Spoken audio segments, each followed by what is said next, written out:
Tom Harper's life was nothing out of the ordinary. He worked a 9-to-5 job at a mid-level marketing firm, shared a small apartment with a view of the city skyline, and spent his weekends in the quiet company of his old friends at the local bar. He wasn't a saint, but he was good to those around him, keeping his head down, staying out of trouble. But then everything changed in a single moment. One moment that shattered his life and sent him spiraling into an unimaginable nightmare. It all started one Thursday evening. Tom had just finished a long week of work and was looking forward to a quiet night at home. As he entered his apartment, the usual comfort of his space didn't feel the same. Something was off. The lights flickered slightly and the air seemed heavier, but he shrugged it off, ascribing it to the exhaustion that had built up over the week. He set down his briefcase, kicked off his shoes, and headed to the kitchen to grab a drink. But as he opened the fridge, the sharp sound of a knock at his door startled him. He walked over and opened it, expecting to see one of his neighbors or maybe the delivery man with a forgotten package. Instead, he was met with two detectives, their faces serious, eyes narrowed. "Are you Tom Harper?" the taller one asked, his voice low but authoritative. Tom nodded. "Yeah, that's me. Can I help you?" "We need you to come with us," the other detective said, holding up a badge. "You're under arrest for the murder of Jessica Myers." Tom felt as if the ground had been pulled out from under him. "What? No, that's insane. I don't know anything about. We have evidence linking you to the crime." "Please come with us," the detective interrupted. Tom's mind raced as he tried to process what was happening. Jessica Myers. The name rang a bell, but he couldn't place it. Then it hit him. She was a former colleague, someone he hadn't spoken to in years. They'd worked together briefly on a project when he first started at the firm, but their interaction had been minimal. How could he possibly be involved in her murder? Before he could react, the officers moved past him, entering his apartment, searching through every room with the precision of a well-rehearsed operation. He was shoved into the back of their car, without explanation. His hands were cuffed, and the weight of it all began to sink in. He spent hours in the interrogation room, with no answers and nothing but silence from the officers. Then, they presented him with their evidence. A set of fingerprints found on the victim's apartment door, surveillance footage showing him near her building the night of the murder, and an account of a heated argument he supposedly had with Jessica days before her death. Everything pointed to him. "This is a mistake," Tom said over and over, but no one listened.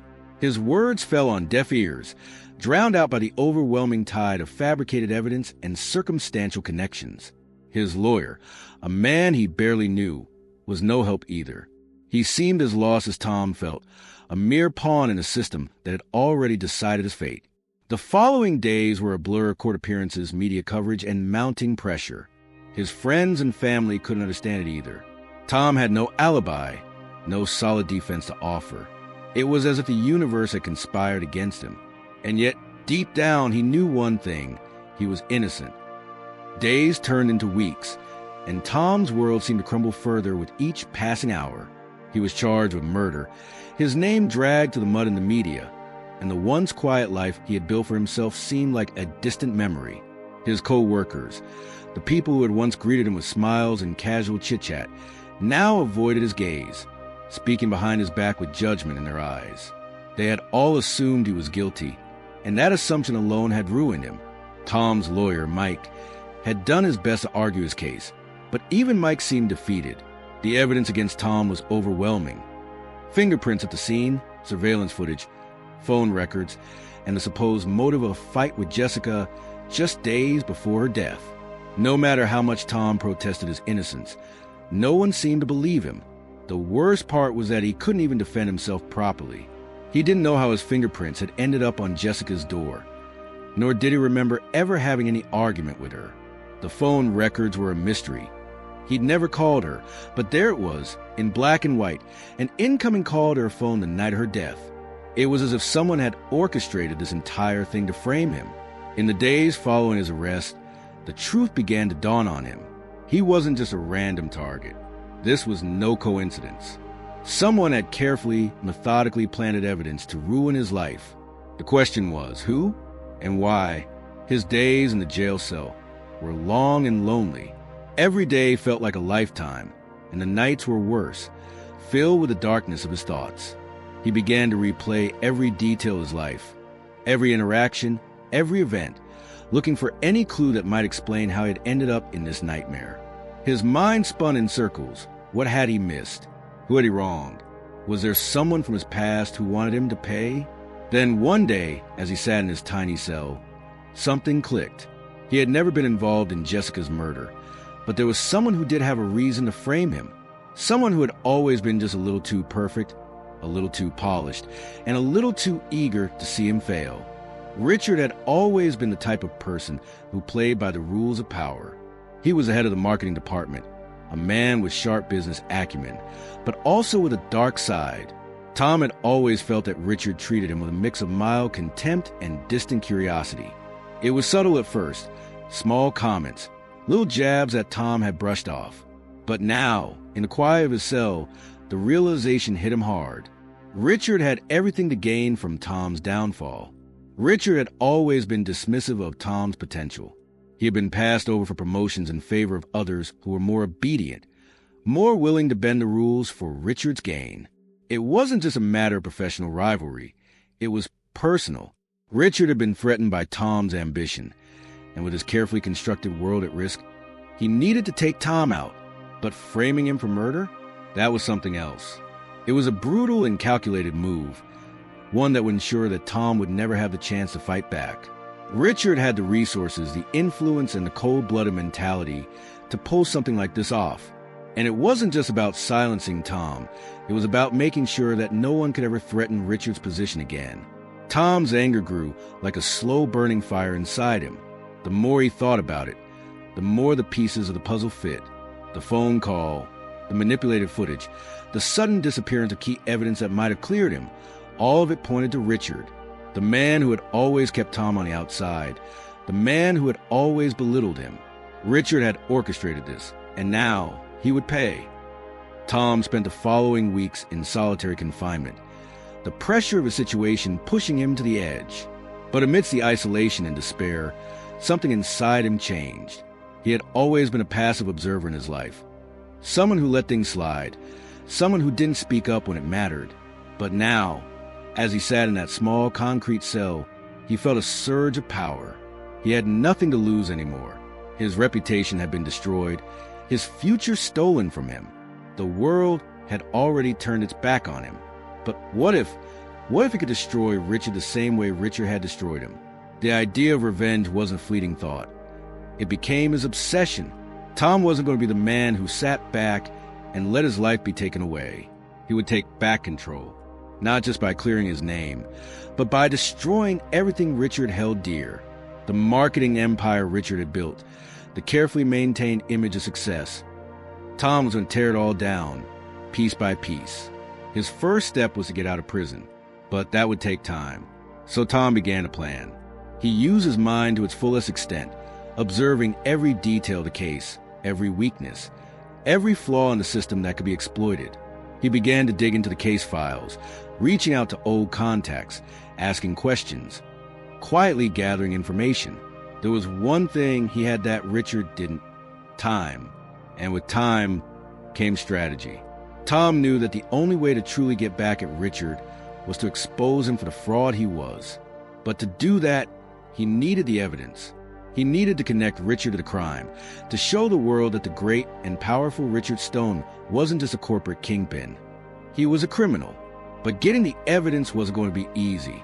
Richard had covered his tracks well, and Tom knew that the company's IT systems, the accounts, and the financials would be heavily protected. Yet, there was one thing Richard hadn't counted on: Tom's old friendship with Jessica. Despite their brief professional relationship, Jessica had been a quiet ally, someone who had given Tom small pieces of insider information over the years, a whisper here, a suggestion there. She had always said she had connections. What if those connections could now work in his favor? Tom reached out to her old contacts, finding a way to access encrypted communications and files that had been hidden. What he found shocked him. Jessica had been keeping records, notes, emails, and files about Richard's underhanded dealings. She had known something was wrong, something bigger was at play, and now that information was the key to his revenge. With this newfound knowledge, Tom knew it was time to act. The game was no longer about clearing his name. It was about exposing Richard and making him pay for everything he had done to destroy Tom's life. Richard was about to learn that Tom was no longer the victim. He was a predator, and this time, the tables had turned. Tom made it to a safe house, a small, discreet apartment on the outskirts of the city that had arranged an old contact during his time working in marketing. The contact had since disappeared, but the apartment had been rented under a false name, offering Tom the anonymity he needed to regroup and plan his next move. For the next several days, Tom kept a low profile. He didn't dare reach out to anyone he knew, afraid that he might be followed. Instead, he focused entirely on one thing: bringing Richard down. Richard, the corporate executive, had always been untouchable, his hands clean in the public eye. He had built a reputation of success, of controlling everything around him. But Tom knew the cracks in Richard's world. What Tom had discovered from Jessica's secret files was enough to expose Richard's corrupt dealings, illegal bribes, insider trading, and forged documents that had been used to inflate profits. Tom now had the evidence to destroy Richard's career, his empire, but getting it into the right hands was the real challenge. Tom's first step was to access Richard's private email account. He had once helped Richard with marketing campaigns and had gained access to some of the company's private systems. It wasn't difficult to hack into the system now, especially considering the unprotected backdoor that Richard had carelessly left open. Tom had seen Richard's habits. He was careless when it came to security, thinking his power could shield him from the consequences of his actions. As he sifted through Richard's emails, Tom found what he was looking for: a series of emails detailing Richard's shady dealings with offshore accounts and the illegal profits from insider trading. The documents were damning, but it wasn't enough. He needed to ensure that these documents would reach the right people, the ones who could actually take action. Tom contacted a reporter from a major newspaper, someone he had met briefly at a business event years ago. Her name was Sarah, and she had always been sharp, questioning things that others overlooked. He sent her an anonymous tip along with the evidence, enough to start an investigation. Tom knew Sarah would follow the leads and uncover the truth. But as Tom worked behind the scenes, Richard's empire began to show signs of cracking. Richard had no idea that someone was targeting him, someone who knew all his secrets and was willing to expose them. The media frenzy started as whispers, but soon the story grew louder. The once glowing image of Richard Stone began to tarnish as the public learned about his illegal actions and the shady business practices that had built his empire. Tom's heart raced as he sat in the dim, cold prison cell, watching the hands of the clock slowly tick by. He had no illusions. Escaping wouldn't be easy. In fact, it would take everything he had. But as the days stretched on, he realized something. He had been boxing for too long.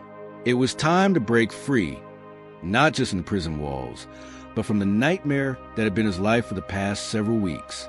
He had spent months quietly studying the guards' routines, the weaknesses in security systems, and the layout of the facility.